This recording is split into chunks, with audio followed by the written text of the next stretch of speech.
You are now watching Chopping It Up with Roger Cador and Perry White. All right, we are back for another episode of Chopping It Up with Coach Roger Cador and Perry White. Of course, I am Perry White, and my man, the myth, the legend, Roger Cador, Coach Cador. Coach, good morning. Good morning, Mr. G. Oh, Mr. P. I'm Mr. White, and that's Mr. G. I know. How you doing? Fine, and you? Man, doing good, man. Good to have you. Seems like these weeks go by like we just sat down the other day and did this show, and now here we are again for another week, man, and it's good to be sitting here with you. Starting to get cool a little bit, isn't it? It should be. You know, when I was growing up, we had maybe 3 seasons. It would get fall, winter, and spring. I mean, fall, spring, and summer. Mm-hmm. But now we only get summer and summer and summer. Look like it. It's hot all the time. Hot all the time, man. And right now, what's hot is college football, man. As we get into November, you getting playoffs. I want to talk to you about Coach Deion Sanders in Colorado, right? They got a victory over Texas Tech this weekend. They're rolling the top 25 team. A complete turnaround from last year when he first started with 4 losses. They've already surpassed that. And then a way bigger turnaround compared to Colorado before he even got there. Now you look at that team, man, you know, to see him with his son Cador transition, coming from the SWAC and everybody saying, man, no way you could be successful. You had an opportunity to do it in the SWAC, then he goes there, now he's successful, man. Your thoughts on just what he's been able to do as a coach along with his son as a football player? Well, you know, he's got some good transfer in and finally surrounded himself with a coaching staff that believes in what he wants to do. And that's important. When he got the big Warren Sapp in, he said he was going over to help Deion. Mm-hmm. And I just think coaches who come out of traditional schools where they do things traditional way, Deion ain't doing things the traditional way. Mm-hmm. He's doing it on the fly sometimes. You got me? And he's got kids who are not coming out of, don't have the greatest discipline, but you can mold them into being successful. You got me? And I just think that you got to be careful. When coaches come in and try to put kids in the box, make them do it, they may be good players, but they may not react to that. Yeah. I think with Warren Sapp and what Deion is doing, they give them more latitude to be themselves. You got me? Mm-hmm. And the key is we want you to produce. And I just see that all the time. That thing where you put kids in the box and think when they come out on the other side, they're going to be what you want. No. It's better to just let them be themselves. And I think Deion has done a wonderful job of allowing those kids to be themselves. And stay away from them coaches who bring a big old thick book with plays and all of that. That ain't going to win you no games. Getting the kids to play is what's going to win the games. Yeah, I think a lot of people, especially when he first got into it, you know, he was getting criticized from the media by not being that traditional type coach that you were talking about. And everybody thought it was like some off the street coaching and it won't be successful. But now you're looking at him and he's looking back and you don't even hear the media on him as much as it was before. It was like they was praying for his downfall. But now that he's successful, everybody's kind of bagged up off of him. I kept saying he's a once-in-a-generation type person. Yeah. You know. Yeah, because you wasn't happy about Jackson State letting that one get away. No, they had the golden egg, the goose that laid the golden egg. But because he was just that kind of once-in-a-lifetime situation. And he wasn't going to do it the traditional way. Mm-hmm. That's not what he does. He didn't play the traditional way. Mm-hmm. You thought he was going to coach the traditional way? Not going to happen.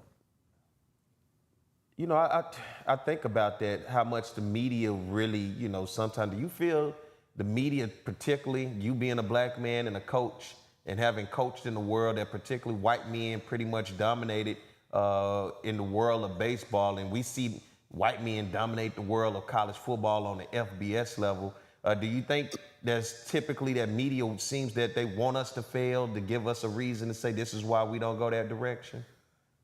It would be wrong for maybe us to say that they want us to fail, but they don't really want you to have the success that you earn. You got me? And I, yes, I would say that they don't really want that because we're living in a country that is living on pins and needles. They're afraid. And why are they afraid? They know this country is turning to more minority. And white folks don't want to lose what they think they have. You got me? And that's really the problem. They don't want to lose it. Yeah. And I think it's foolish. You're not going to stop what's going to happen. Now, things going to happen. You're not going to be able to stop. 20, 30 years from now, this is going to be a completely different country. Yeah. I always like to walk down memory lane with you because you have grown through many decades. You've seen the world through a pretty large perspective, a lot larger than mine in terms of the world that I've been able to see. But the world from your perspective of just watching the black man like yourself coming from pretty much outdoor, I don't know what to call it, rural Louisiana. Rural. Where you're written off pretty much is what they used to say back in the day. If your daddy was a chimney sweeper, you was gonna be a chimney sweeper, and your kids was gonna be, and that was kind of past. But you were that generation that broke that and then came out and then started a whole new cycle. But throughout that cycle, you had an opportunity to go through the world and realize the barriers and how hard it was and how it felt to be written off, not because of what you did, not because of your ability, but because the color of your skin. And then to make it to 2024, just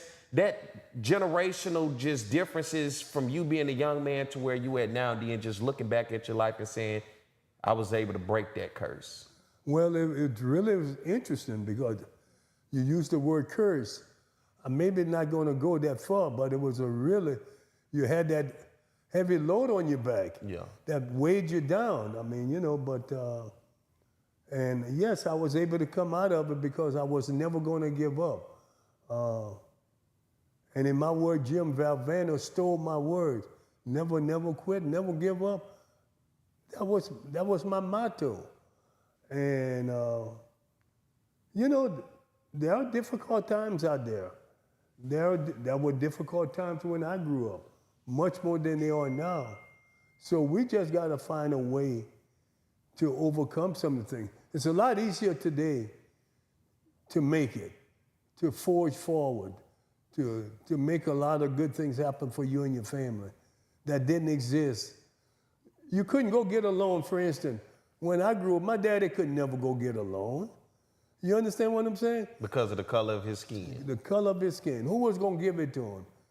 See, you were able to get a loan, buy a home. He was never going to be able to purchase a home. They were not going to let him do it. So, and there was those people worked together.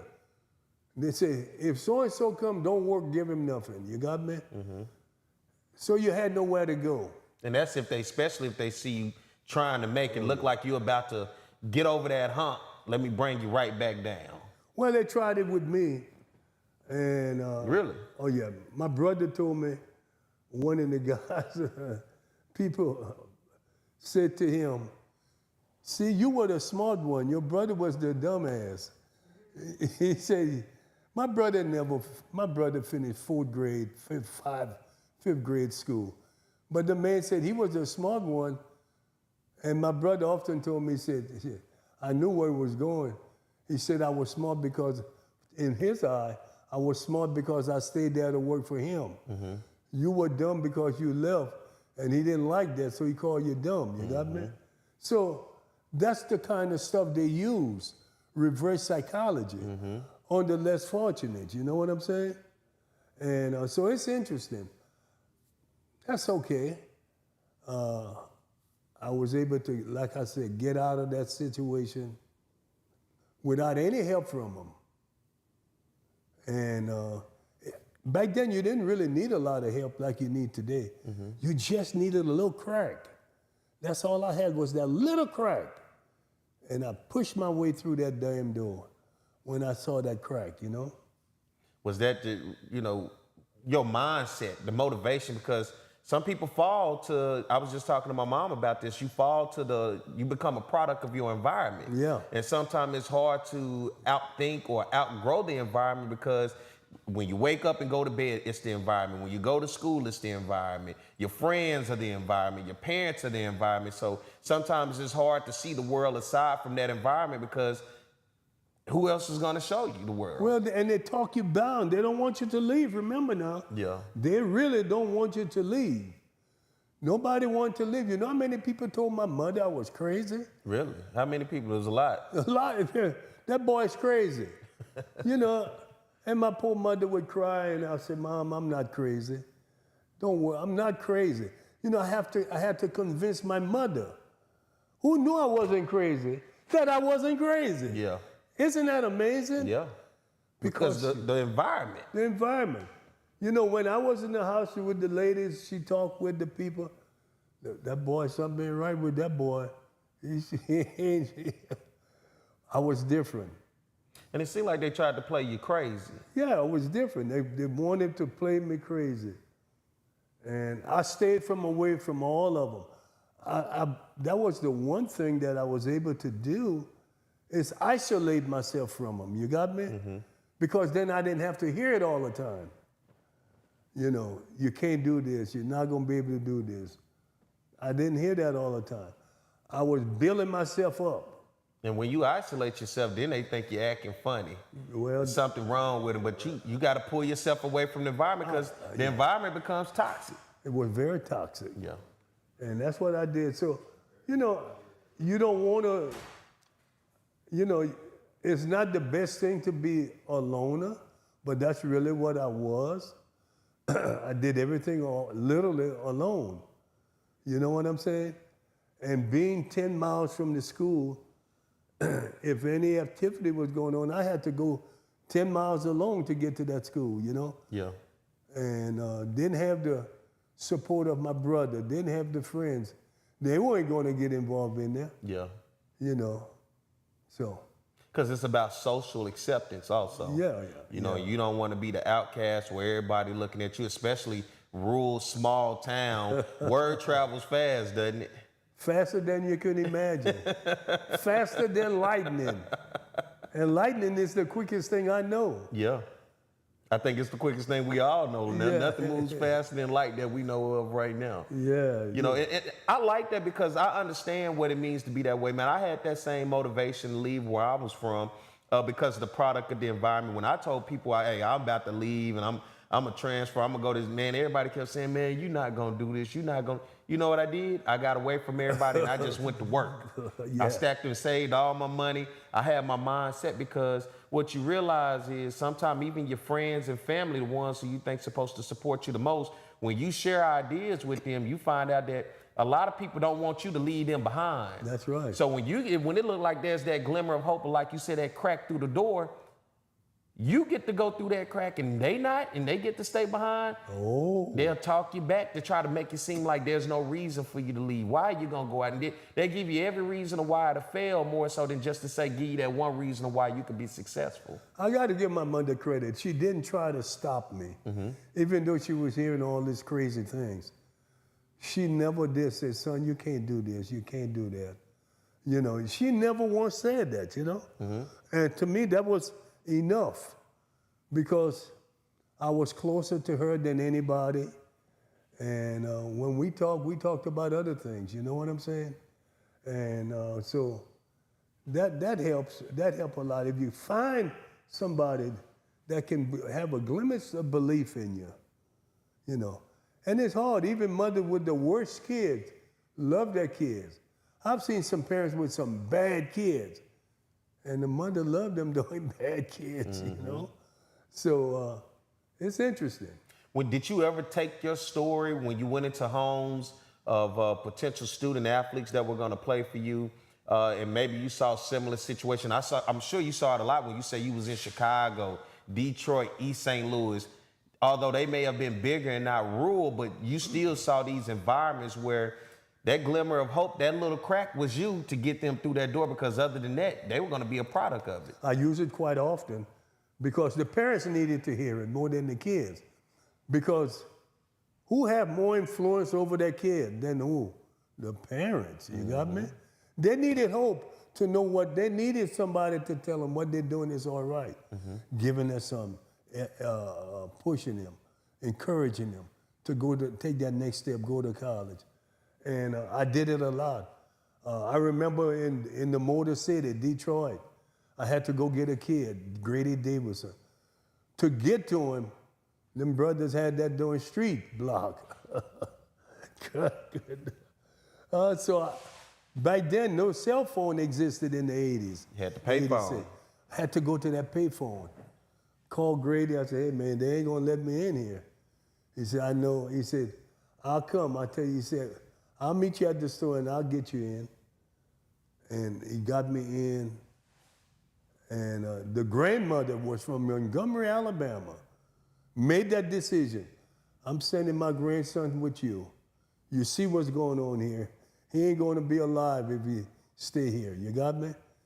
The mother was sitting there, the sister was there, but the grandmother made that decision. And Grady was a hell of a player and sent him to me. You know, she said, I'm getting him out of here. You know, and the thing is, you know, the thing about most of those places, people would see a clean house. What a clean house on the inside. You got me? And didn't have all of the glitter on the outside, but boy, it was clean on the inside. Making the best of what you have. Yes. That's how I grew up. I mean, my mom, she said when she looks back at it now, growing up, she said, hell, I didn't know we didn't have extra, because we always, one thing you knew, you had food always there. It was always food. And, you know, they didn't ever wish about what they didn't have. It just looked like they had enough from love within the family, food. And then she was like, you know, it seemed like in the summers and Christmas, everybody came to our house anyway. So it seemed like we always, but she said, once I got into the world and I got to looking, I was like, damn, was we poor? But you didn't feel like it because you appreciated everything that you had and you didn't worry about the materialistic world of what things look like out there. As long as you know you have food on the table, a roof over your head, and love amongst a family, for them, that was enough. And they felt protected, the four of them. They felt protected, 3 women and a boy. They felt pretty protected inside of that house, you know what I'm saying? And that's why they kept it so neat and everything. And, you know, I remember I went into Chicago and the next year to sign a kid, and it was raining and storming. And a lot of shooting. Yeah. Got some shooting took place up in, yes, sir. in the Windy City. And my wife had told me not to go to Chicago. And it was raining here. I got on the flight and I went to Chicago. And I kept saying, boy, maybe she was right. Man, started to settle in on you a little bit. Damn right. So I got in there and then dark, the lights are out. I mean, so they got candles all lit in there. This at the player's house? At the player's house, okay. Yeah. He came and got me from the O'Hare Airport. Yeah. Drove about 40, 50 minutes to get to his house. Man, you know, he had an old piece of car driving fast on that interstate, and I'm following him. And we got there, we got to Cabrini Green. You heard of Cabrini Green? Yes, of course. Oh, okay, we got there. They tore it down since then. Yeah, good. We got there, parked, and he said, tell you what, stay here. I'm going in here to get my grandfather, who was a retired police officer. And he said, keep that car running and keep it in gear. This is classic, man. I said, really? He said, yeah. He went in. The guy said, okay, let's go back up. We got it. Cut the car off, locked the car. We went to the apartment. The granddaddy pulled his pistol out, put it on the table. Oh, this is a great story. It only could happen in America. He put it on the table, and he questioned me pretty strong. He said, oh, you gonna take care of my grandson down there? Yes, sir, I will. That's what I do, sir. Good. He said, because up here's a lot of problem with young boys. I said, I know, I hear they're shooting out there. They're shooting. Right there while you did. Oh, my goodness. You hear lightning, thundering, and shooting. Dang. You know what I mean? It's just, so we got the deal done.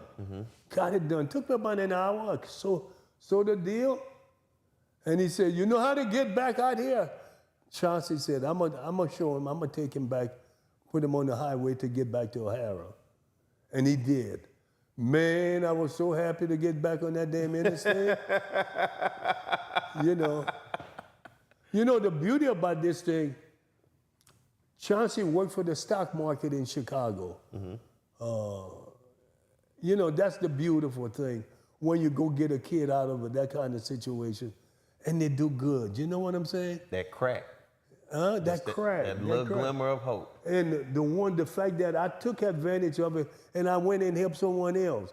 And the Bible says, if you have something of value, you ought to share it with others. I never forgot that. My wife would tell me that all the time. You got something of value, share it with them less fortunate boys. Share it with others. And people won't do that. You know what I'm saying? They have things and they keep it from the less fortunate. And the Bible talks about widows and orphans. Help them. They are the less fortunate, right? Yeah. There's a lot of talk about that in the Bible. Make sure you take care of the widows and for orphans. A wife without a husband, an orphan without a family.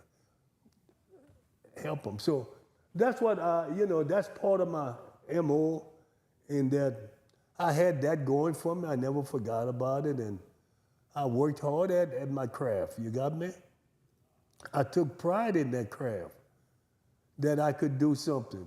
And you were relatable. Yeah. You could understand a tough situation and what it meant for a young man to get out. You know, sometimes you get, these coaches, they come into your home, and, nothing against growing up in a good home. Nothing against growing up with all the resources that you needed. You want that. You want that. And that's why, you have, especially the issue that I have sometimes, the kids that did come from the two-parent household with all the resources and the love that they wanted, but yet they want to go live the lifestyle like that kid who just had that little glimmer of hope through the crack. And it's like, why do you want to go? What makes you want that lifestyle? I mean, yeah, it may look entertaining and fun and fast on social media and on your movies and on TV, but that ain't the lifestyle you want. That's survival of the fittest. That's a dog-eat-dog world. Let me tell you something. I went in some home most people wouldn't eat in. But if I wanted that woman's son, I sat at that damn table and I ate with them. I never made them felt that they were beneath you. That's right. Yeah. I wanted them to know that I'm with them. I'm at that level. I'm right there with them. And I ate with them. You know what I'm saying? And so, that's the kind of stuff. You got to come to the level of the people you're dealing with. That's why Jesus was so critical. He understood who he was dealing with. He operated on the level of the people he was dealing with. When he went to a neighborhood where there were fishermen, he talked about fishing. That's what you got to do. And I'm telling you, I sat in them homes, man, and, I felt pretty good. Give me, I want to ask, because you said it. Give me the worst environment. You ain't got to say who the player, but you got a memory of just that. I got it. In North Louisiana. Okay. Near Farmersville. Golly. It was tough? It was tough. What was so funny, the lady was a graduate of a college. She owned property. She owned a little home that wasn't much. That home was not much, but she owned it. But the house was filthy. Just nasty. Nasty. And I had to eat. I had one of my assistant coaches with me. I told him, you're going to have to sit down here and eat.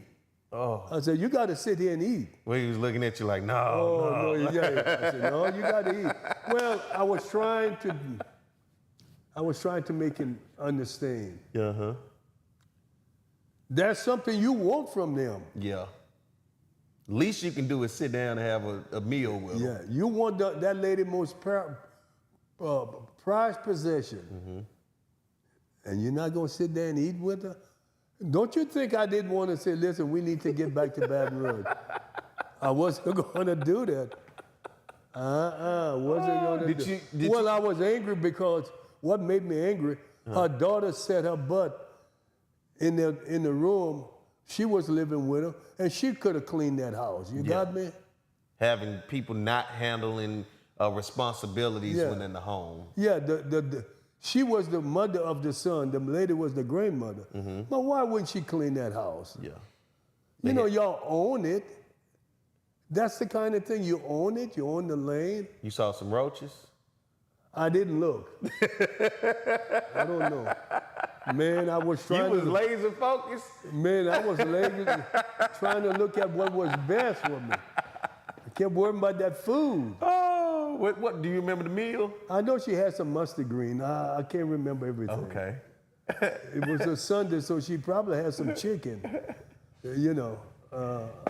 Let me ask you this. Did you seal the deal? Did you get the player? Oh, yeah. Okay, because you don't want to have to have gone through that and you didn't come out there. No, normally I sealed the deal. I didn't go into many homes where I didn't seal the deal. You know, I had a tremendous success rate when I went into homes, you know, and I could deal with mothers and grandmothers. My success rate was high, you know. Probably 8 out of every 10 kids I got. Yeah. That's really good. The success rate was damn good.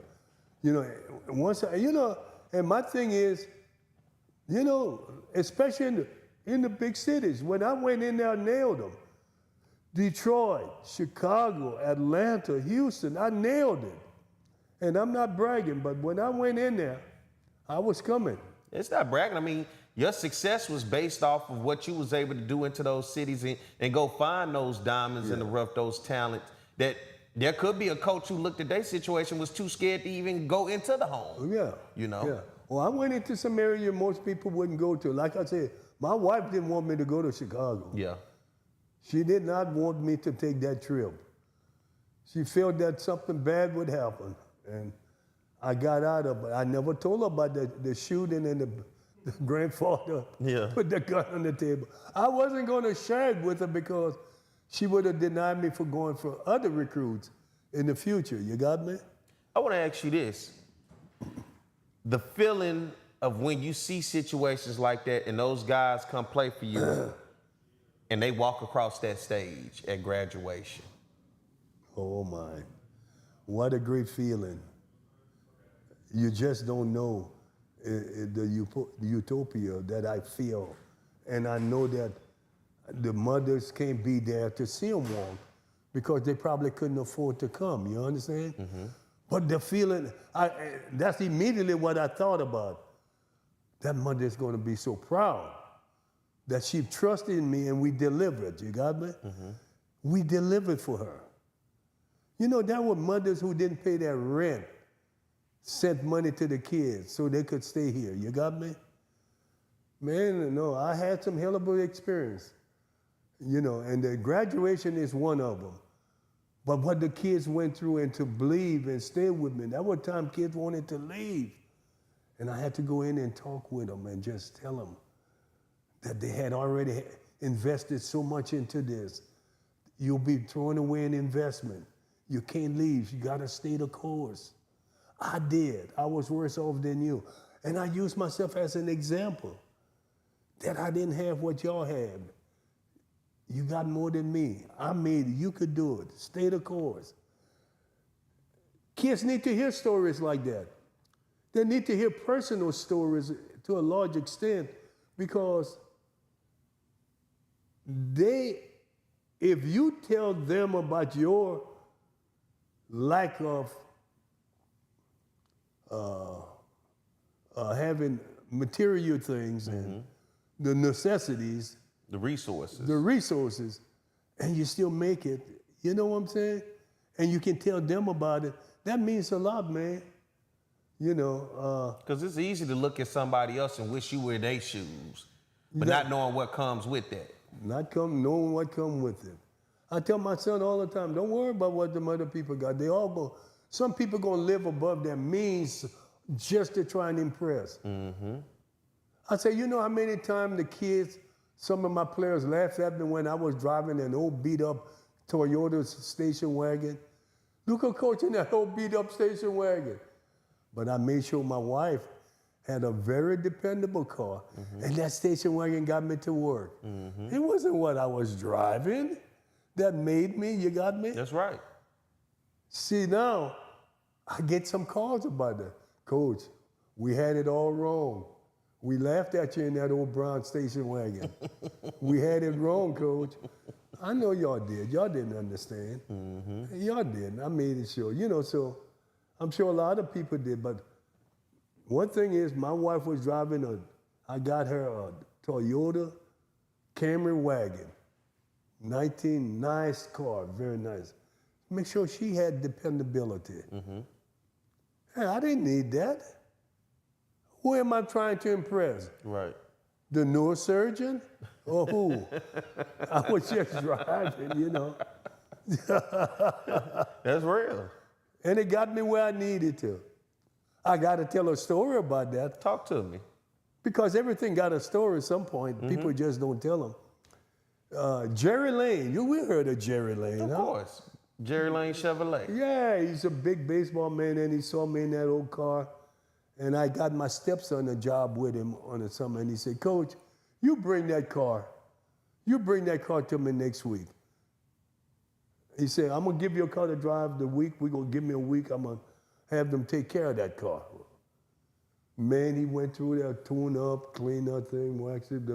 Man, that thing looked brand new by the time I got it back. And it took care of it. It added a couple of more years to that car's life. You got me? And it bought me more time to be able to do what I wanted. You got me?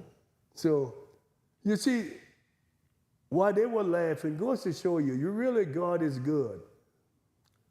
He rewarded me for having the patience and the courage to drive the car to make sure my wife was driving something dependable and not worry about what I was driving because it was irrelevant.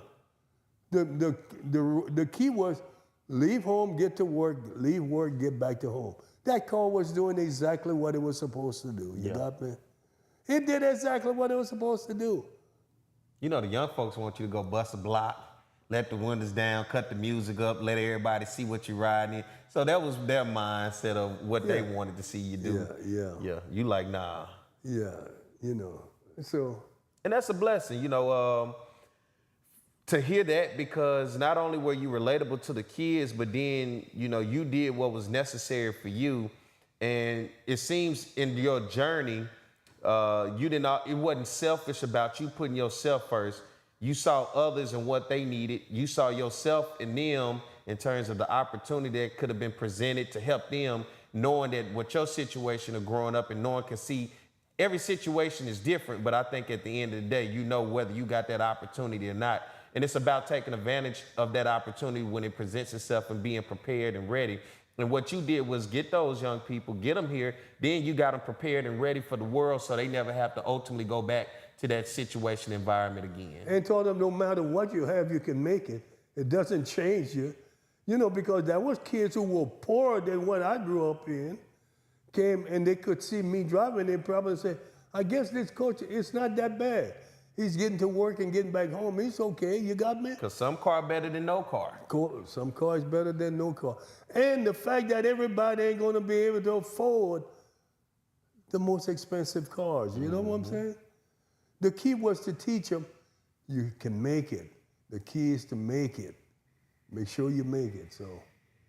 Oh, they had some kids who had better cars than mine, way better cars than mine, but it didn't matter.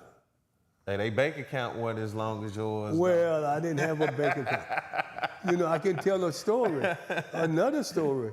You know, by time my wife and I had our bills down to a T, by the time we paid our bills, monthly bill, we would go out and eat once a month. That's how all the play money we had. We went out and ate once a month. Your choice? Or was that same spot? Oh, no, whatever she wanted to do. Okay. I didn't pick, that didn't matter to me. Wherever she wanted to go, we went. But once a month, We went out and ate. And, you know, when I got married, I had $500. That's what I had, $500. That's what my wedding cost me. Yours gonna cost that, you think? Shit, no. If I do get married, I mean, women today, you say we're gonna have a $500 wedding, man. Shoot, I hope I can find a woman who will be respectful of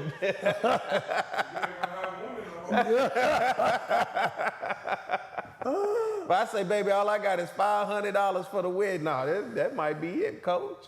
Well, that's not. Well, that $500 in that time, probably that equation. They equate the money. 1980, I mean, you know. Now that's a long way. That's a lot of money then. Oh, no, man. Yes.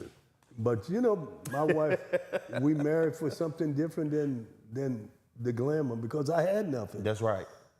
You know, and so there it is. So I like that story, though. I love that story when I tell young people, man, they cost $500. That's what I had when got married. That was love, baby. That was love. All right, let's get ready to take a break. We'll pay some bills, and we'll be back more of Chopping It Up with Coach Roger Cador and Perry White. Smart Baton Rouge business travelers travel out of Baton Rouge because BTR is so close and convenient. They're always one step ahead, rather than dead on their feet. So, isn't it about time you flew BTR? Baton Rouge Metro Airport.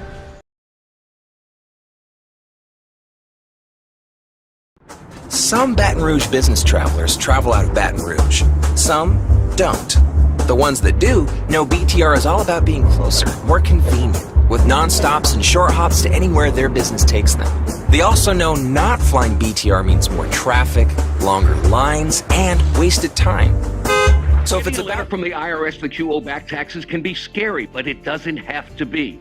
Call Go Tax Resolution in Lafayette at 337-420-1040 today. We'll help stop garnishments, levies, and seizures immediately.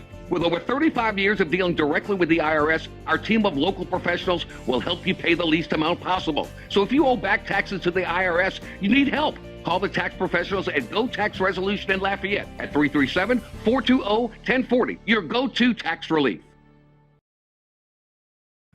Have a passion? We've got the place. Gear up for where the rubber meets the mud, or stir up memories of a lifetime. Reach new heights, gravitate towards something out of this world, even travel back in time. You might like a little drama in your life, or get in touch with your inner nature lover. Release some pent-up energy while you're at it. There's plenty to do beyond the swing sets. Breck, we're more than a playground. With over 60 years of combined experience, Kathy Sherburne and Anna Barnett bring a wealth of knowledge and excitement to the framing industry. Keeping strong to the Louisiana culture, Acadian Frame and Art has numerous local artists and sports team memorabilia for their customers to choose from. Whether you're creating a gallery-like setting in your office or simply looking for some fun art for your kids' playroom, Acadian Frame and Art is your one-stop picture framing spot. Call 225-927-6129 or go to www.acadianframe.com.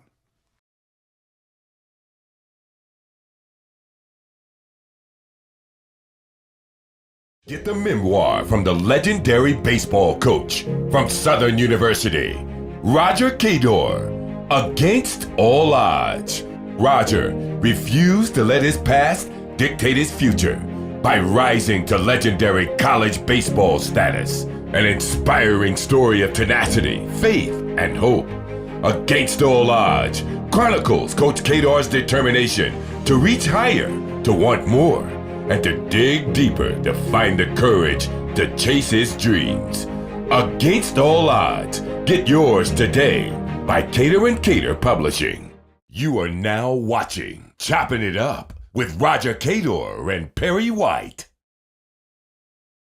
Smart Baton Rouge business travelers travel out of Baton Rouge because BTR is so close and convenient. They're always one step ahead, rather than dead on their feet. So, isn't it about time you flew BTR?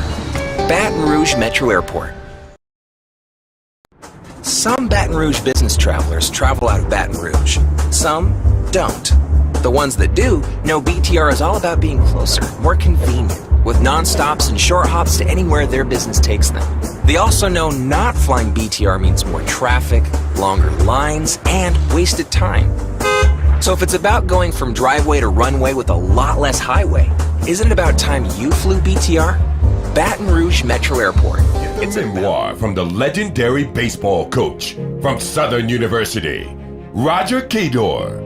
Against all odds, Roger refused to let his past dictate his future by rising to legendary college baseball status. An inspiring story of tenacity, faith, and hope. Against all odds chronicles Coach Cador's determination to reach higher, to want more, and to dig deeper to find the courage to chase his dreams. Against all odds, get yours today by Cador and Cador Publishing. You are now watching Chopping It Up with Roger Cador and Perry White. All right, we're back with more Chopping It Up with Coach Roger Cador and Perry White. I'm Perry White. He's Coach Roger Cador.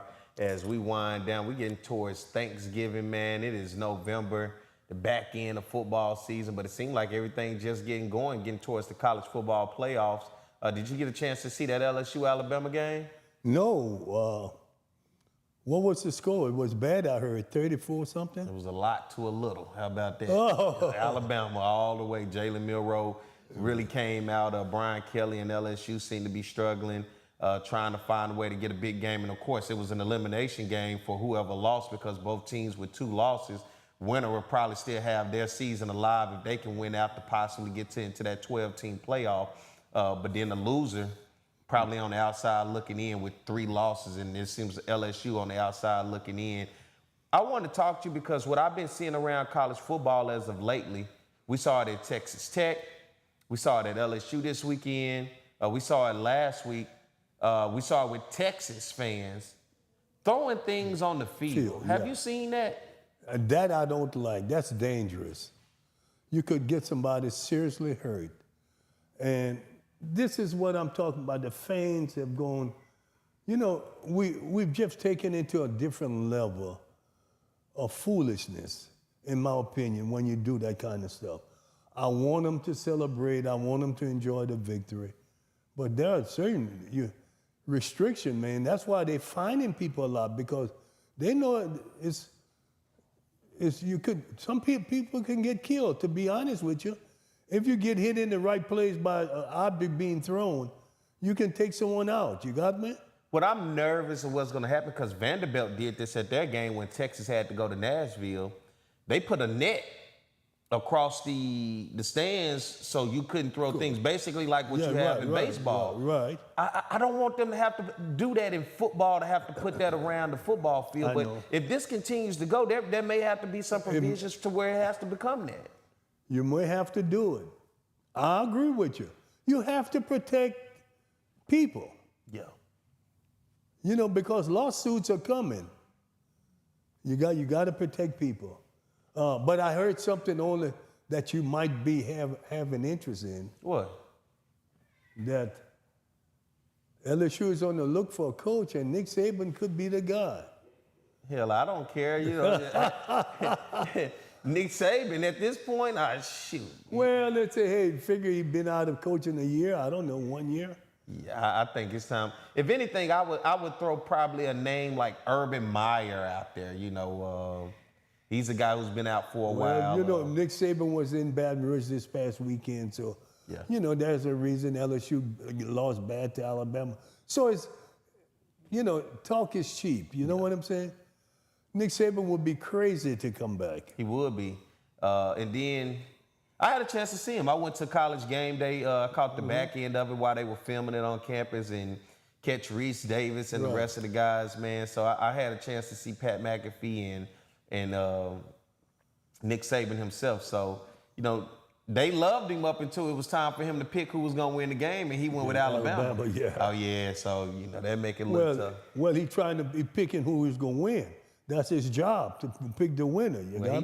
I think no better than everybody, that Alabama team. So he went with them, and that's exactly what they did. They won soundly. Let's look at the SWAC as well. Southern right now needs to win a game this weekend to wrap up the SWAC West. If they get a victory against UAPB Saturday in Baton Rouge, and Jackson State can wrap up the East on the road in Montgomery, Alabama, if they can get a victory over Alabama State. So if both teams win, we'll have the match set for the SWAC championship. It'll be Southern versus Jackson State. Now the question is where that game is going to be if it does, in fact, that both teams do win, because you still got to let it play us out, because both teams going to end the season with a hell of a rivalry. Southern with Grambling and the Bayou Classic, and then Jackson State with Alcorn State. And we know when that happens, within those rivalry games, throw out the records. Yeah.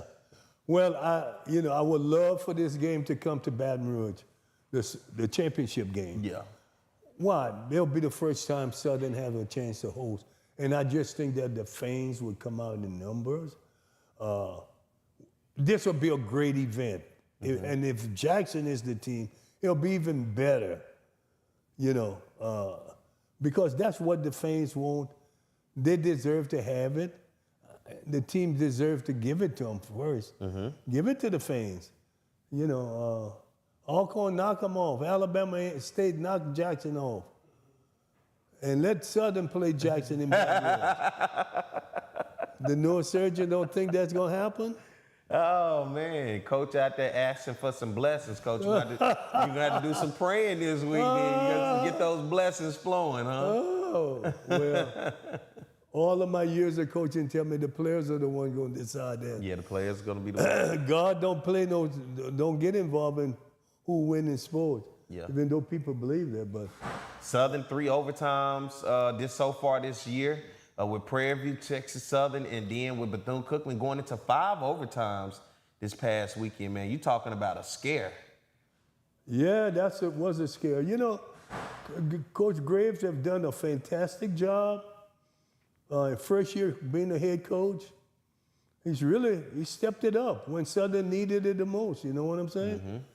There were a lot of people saying maybe he wasn't the right hire, and I had my doubts too, because the reason I had my doubts about it is that I understand Southern's fan.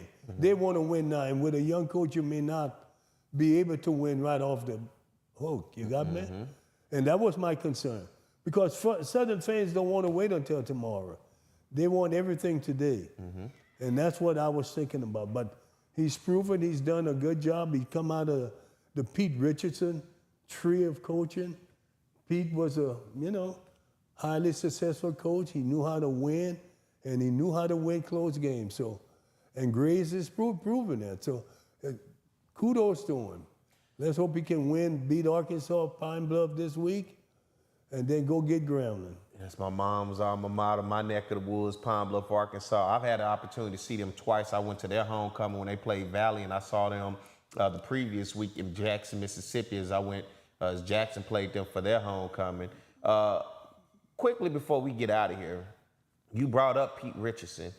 All of you guys were here in the 90s when the notion SWAC stood for Southern Wins Another Championship. And I'm sure you heard that plenty during your time because of how successful you guys were. What was that ever like when you guys had meetings as an athletic department and you had, you guys as legends coming into these rooms as championship caliber coaches and basically glorified by the fan base and by the city of Baton Rouge, the African-American population, and around the state who looked at you guys like, the stories that I hear, that when I hear people talk about you, I hear people talk about Pete Richardson, I hear people talk about Ben Jobe, even Dr. Isaac Griggs, and I'm not talking about the teachers and the administrators, I'm talking about just you guys as being faces of the institution, but because you brought some form of pride through winning games, and we know sports brings people together. It brings communities together. It gives people a reason to celebrate. But when you guys got an opportunity to come around, what was that like with it, just leader of men? If I could tell you, our meetings were so calm, and I don't remember much about them, to be honest with you. When we met, there was very little, there wasn't much. We met, whatever had to be discussed was discussed, and there was no controversy, there was no egos in the meetings. I mean, I really can't tell you one highlight about one meeting we had. And that, in my opinion, that's saying a lot. We just had the meetings and we went on. Isn't that amazing? That is. I should be able to say, this happened in a meeting. This happened. I can't remember one. And I was thinking about that when you asked me that question. What it was, not one. You know, nobody was going to say a whole bunch of stuff.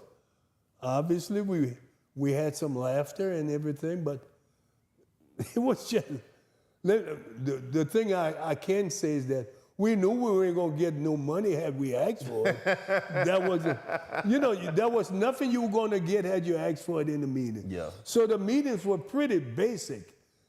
You just discuss, if something was coming up, you discuss it, and that's about it. Yeah. Isn't that amazing? I think so. Believe so. I mean, because all the success sitting in that room. All that success. And it created this excitement for Southern fans, and it still lives on today. And and the fans want it recreated. That's just how great that was, where they want to recreate it even still to this day. And you know what? Nobody was jealous of anyone. All of those egos in there. I wasn't jealous of Ben Joe. Ben Joe wasn't jealous of me. We all talk, Pete Richardson, Johnny Thomas. You talking about winners. Winners. We all had really basic, good human conversation. Conversation where we all talked about good things. You know what I'm saying? Mm-hmm. You know, and nobody, there was no hate and jealousy. What you gonna be jealous about? You're still gonna be, what is here today is gonna be here tomorrow. Nothing is gonna change. And for the most of the part, Marina Casson was the director of athletic, and he was like the godfather. And he just want to win. He was like Al Davis, just win, baby. Just win.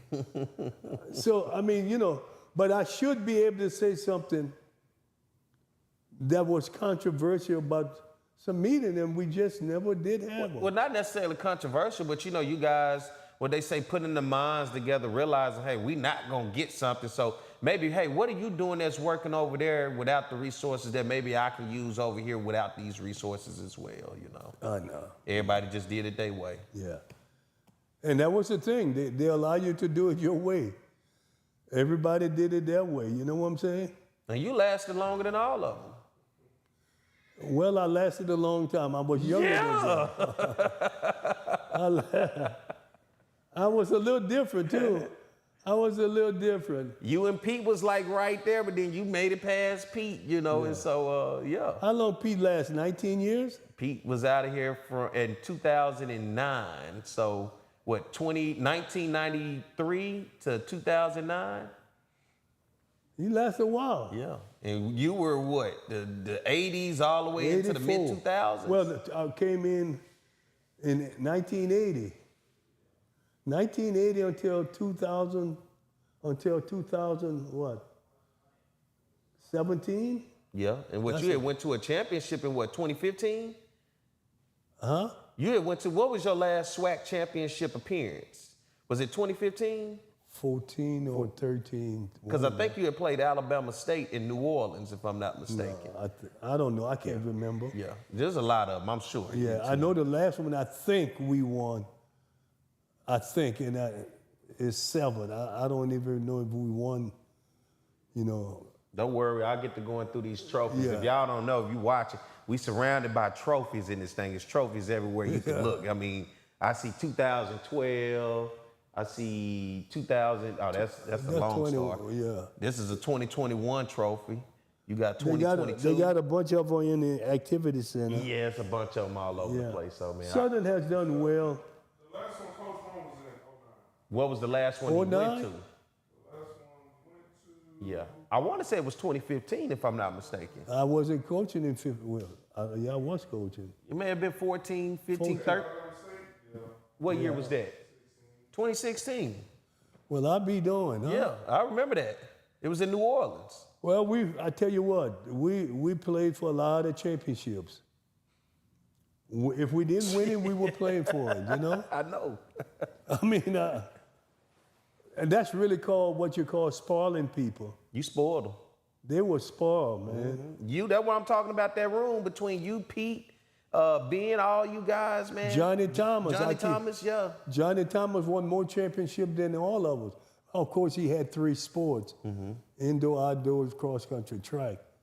So if you combine them, he won more, but you know. It was 2015. 2015. Yeah. Yeah. Yeah.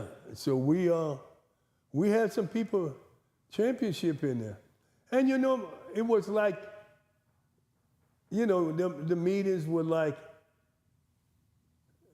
I mean, it was like a family meeting. And the Cassim was like the father. He had to say so. You know what I'm saying? I wasn't going to say anything. I mean, I was going to be the last person to say anything in the meeting because I was the youngest of them. Yeah. Out of all of them, you know, Johnny was older than me, Ben was older than me, Pete was older than me. So I wasn't going to say anything, you know. It was nothing to say. I was just winning. It was nothing to say. And what's interesting, Pete now is a football commentator for the football games. You baseball commentator for doing baseball, doing the tournament season. It's good to now hear you guys' voices, have you around and be able to get your expertise on the game, man. Yeah, it's really good. I got fortunate. You know, the thing that I like more, though, during those games, Major League Baseball listened to me when we did the game HBCU. The Swingman Classic? Yeah. You know, it took us 2 years. Tony Regan and Dale Matthews, we worked on that for 2 years in obscurity. Nobody knew before we were able to put that, and we put it together. See, just like I was fortunate, they listened to me and let me have an input, you know what I'm saying? On how we can make this happen. Sort of like when I started the Urban Invitation with Jimmy Lee Solomon, who was the big guy at MLB then. And it took 3 years before that thing happened. It didn't happen overnight. So you got to be patient. I was able to take what I learned in that room with Cassim and take it to another room at the highest level, and we put things together. You know what I'm saying? I was never going to be able to do that here. Yeah. They weren't going to listen to me, you know, but that's okay. There are people who do listen and figure you have a value, you know. But man, I'm telling you that it's so wonderful to be able to work with people at MLB, the people who work with. Of course, they got a team, man. The team they have is so good. I mean, they really got a well-oiled team. You got me? It's like you push a button and things start working. And so That's called money. yeah, That's what that's called. well, they got money Plenty of it. to make things happen, you know. And you know, but we made things happen here, Southern, without a lot of money. And you know, I have showed people you didn't need a lot of money. I remember I was talking to the Rotary Club here in Baton Rouge, and the thing of money came up. And I said, well, I got $25,000 to travel. That was my budget, $25,000. You know, it's so amazing. In '84, when I took over, my budget was $25,000 for travel. When I retired, I think it was no more than $30,000. Can you imagine? But I told my players, they believe in me. We're going to do it this way, this way. And we stayed at the nicest hotels. We ate good food. And we made it work. I made it work. You got me? That's not going to happen again. It's too difficult. You have to convince a lot of people to believe in giving up something to make it work. You got me? People don't want to give up anything anymore. They don't. And I convinced my players to give up something so we could make it work. And that's the hardest thing. You convince people to give up something they think they own. You know. So that's part of life. Sports have taught me a lot. Being a leader, man, coaching young men, have taught me a lot. They thought I was teaching them, they were teaching me just as much. You know what I'm saying? Because I was watching their reaction, how they reacted to some of the things that I threw out there at them. I wanted their response, and I got it. Because I made a lot of my decisions based upon the feedback I was getting, the silence feedback, not the verbal feedback. See, you got to read people, your mannerism, you got me? I was reading the mannerism that they were giving me. And it told, don't lie. It doesn't have a place to lie, you got me? And it told me a lot of my things, how I should go with things, how I should handle things. And that's how I did a lot of my stuff. So, if you want to know part of my success, it was about reading people's body language, because it tells you everything you need to know. And if they want to know more of your success, they need to go buy your book. Coach, tell them about your book. Oh, against all odds, the book, yeah, you can buy it. That's a great read. Yeah. It's a great read.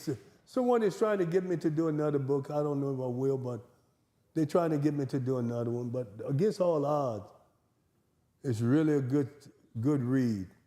It gives you a little piece of what I went through and the things that I did and how I did them. It's a good read, but it's great motivation for young people. But for your young, if you are there, give them to the young people to read. They probably can benefit as much because they're the ones going to face the difficulties and have to make decisions based upon what they're facing. You got me? And this book can help them to deal with some of that, the difficulties. Like Dr. King said, we're going to have many difficulties out there, but we have to deal with them. You see, you got to deal with them. They're not going to go away. You don't jump off of the bridge because you face difficulties. You know, you don't blame people because things didn't go right. You can, but it won't do you any good. You know, you have to find a solution. And one thing I always want to say, prayer is powerful. Prayer. Now, God not going to go outside and pray, and God is not going to give you something just because you're asking for it. You have to be patient and wait for it. You got me? You know, but prayer do help. It does help. But it's just not a miracle worker. When you pray today you can pray for good health, safety, those things. You know what I'm saying? Make better decisions.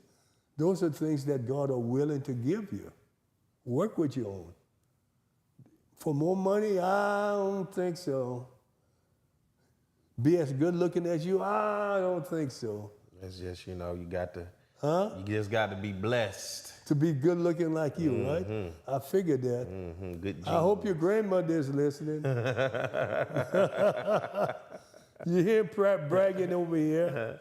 But we want to thank you guys that are listening and watching, man. Look, we've had another great episode. I like this one today. This was the wisdom episode. I like the wisdom that was brought upon me in the storytelling, Coach. And as always, we thank you guys for tuning in, especially if you're watching on our YouTube channel. Go hit that subscribe button if you haven't already. Be sure to share this.